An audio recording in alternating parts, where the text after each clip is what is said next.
الأمي حبيب الآل العظيم الله وعلى آله وصحبه وسلم. وبعد، اللهم انفعنا بما علمتنا وعلمنا ما ينفعنا وزدنا علما برحمتك يا أرحم الراحمين.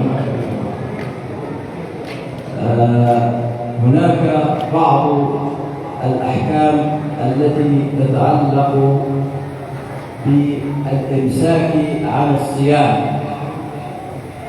الإمساك يبدأ من قبل آذان الفجر بدقائق، هذا وقت الإمساك عن الطعام والشراب. ولكن انتشرت في هذه الأيام شيء جديد على المسلمين، وهو أن البعض لا يمسك عن الشراب حتى والمؤذن يؤذن لصلاة الفجر. يقول ليه بتعمل كده؟ طيب ليه بتأخر الشراب؟ قال لأنه ورد أنه الإنسان إذا كان بيشرب مية والمؤذن بيأذن فلا يدع هذا الشراب. طبعا هذه حجة سخيفة لم يقل بها أحد من العلماء أبدا. طيب، ما هو دليل هؤلاء الناس؟ وما هو هذا الفهم الذي يفهمونه من هذا الحديث؟ هذا الحديث حديث صحيح رواه الإمام أبو داود في السنن أن رسول الله صلى الله عليه وسلم قال: إذا سمعتم المؤذن يؤذن وعلى يد أحدكم الإناء فلا يدعه حتى يقضي حاجته منه. هذا حديث صحيح رواه الإمام أبو داود معه. فهم بيستدلوا بهذا الحديث، بيقولوا النبي قال يعني الواحد لو سمع الأذان في يده كوباية المية وهو بيشرب فيها يكمل شربه عادي. هذا الفهم لم يفهمه أحد من علماء أهل السنة يعني. ليه طيب؟ لأن هؤلاء لم يفهموا الأحاديث، أي لم يضموا الأحاديث إلى بعضها حتى تفهم. حديث صحيح، حديث صحيح، ولكن المقصود بالآذان هنا هو آذان المنع، آذان الإمساك. إذا سمع أحدكم المؤذن لآذان المنع أو الإمساك. وذلك كان قديما عندنا في أذانين هنا في بلادنا قبل الساعات وقبل الإضاءات كان في أذان. أذان يبدأ أذان المنع، ثم بعده بأكثر من ثلث ساعة أذان الفجر الحقيقي اللي هو أذانين. أذان يقول لا إله إلا الله من غير الصلاة خير من النوم. أذان صلاة النوم هو بتاع بتاع الفجر الصالح. ليه نقول هذا الكلام؟ لأنه هناك حديث عن سيدنا رسول الله صلى الله عليه وسلم يؤكد أن هذا الفهم الذي يفهمونه فهم خاطئ، لقوله صلى الله عليه وسلم يبين ذلك.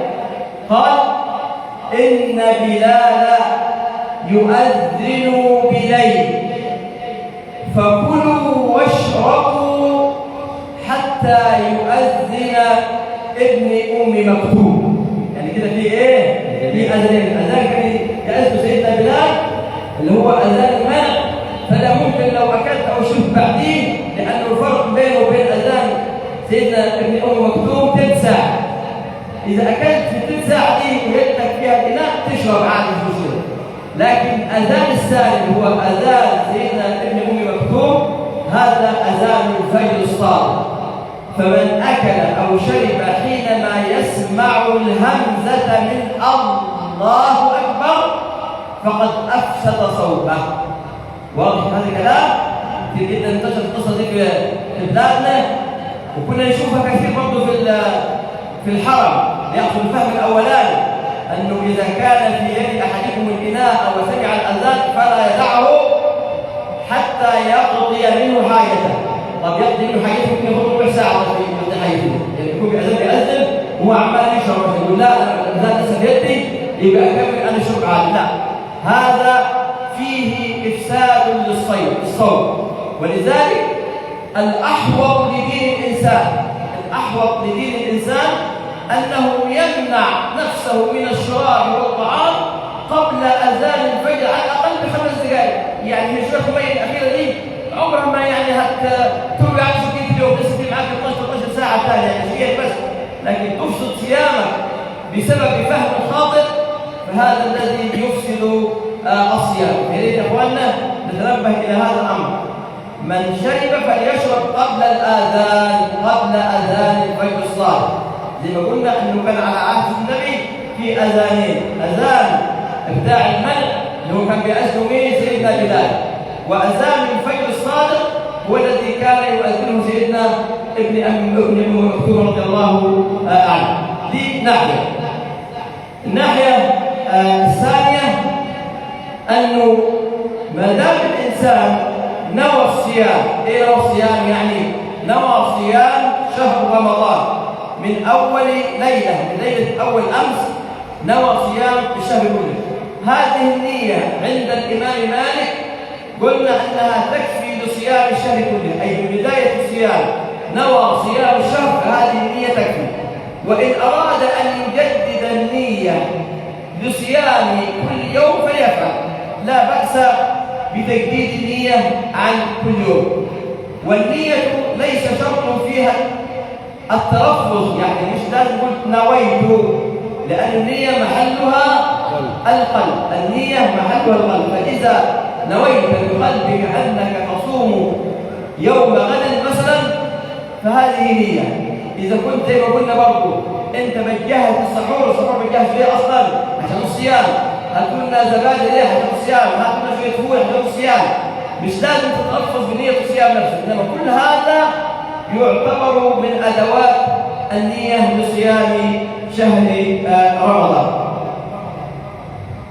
هناك أمر آخر نود التنبيه عليه أيها الأحباب، أنه أثناء صلاة التراويح نقول لا إله إلا الله وحده لا شريك إلى آخر هذا الدعاء. هذا من السنة الإنسان يعني يجهر بصوته بالدعاء والتهليل بين ركعات التراويح، وهذا مصداقا لقوله صلى الله عليه وسلم في الحديث: فاستكثروا فيه من خصال 4، خصلتان ترضون بهم ربكم، شهادة أن لا إله إلا الله وتستغفرونه. واحنا نقول ايه؟ لا إله إلا الله وحده لا شريك له إلى آخر هذا التهليل. هذا من السنة. وأيضا قالوا لأنها تسمى تراويح. التراويح أفضل كل 4 ركعات. كان أهل مكة يصلون التراويح 20 ركعة. أهل مكة كانوا يصلون التراويح 20 ركعة، وكانوا بين كل 4 ركعات كانوا يطوفون بالبيت 7 أشواط. يصلوا 4 ركعات من التراويح وبعد كده يطوفوا 7 أشواط. فأهل المدينة طبعا مستحقين يطوفوا، فكانوا عاوزين برضه يحاولوا يساووا أهل مكة في الفضل، فزودوا صلاة التراويح إلى 36 ركعة. زودوا 16 ركعة غير الشفع والوتر حتى يساووا بها أهل مكة. وورد عن النبي صلى الله عليه وسلم أنه كان لا يزيد في رمضان ولا في غيره عن 13 ركعة، يعني 10 و2 شفع و1 وتر. وكل هذا من السنة، يعني 10 ركعات واردة عن النبي صلى الله عليه وسلم، وال20 ركعة واردة وسنة عن سيدنا عمر بن الخطاب رضي الله عنه، وفي مجمع الصحابة جميعا في مسجد رسول الله صلى الله عليه وسلم. و36 ركعة واردة أيضا من سنة صحابة سيدنا رسول الله صلى الله عليه وسلم.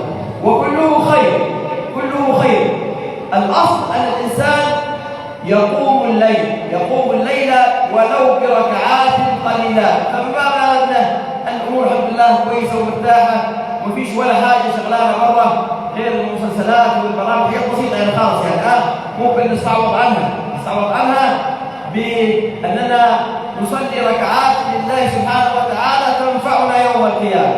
هي تنفعنا، إنما والله لا مسلسلات ولا برامج، إنما هؤلاء يريدون أن يفسدوا على المسلمين طاعتهم وصيامهم. والله ليس لهم غرض إلا ذلك، إلا إفساد الصيام في نهار رمضان على الصائمين، وإفساد الليل على القائمين. نسأل الله سبحانه وتعالى أن يوفقنا وإياكم، وأن يثبتنا وإياكم على الدين، وأن يعيننا على ذكره وشكره وحسن عبادته.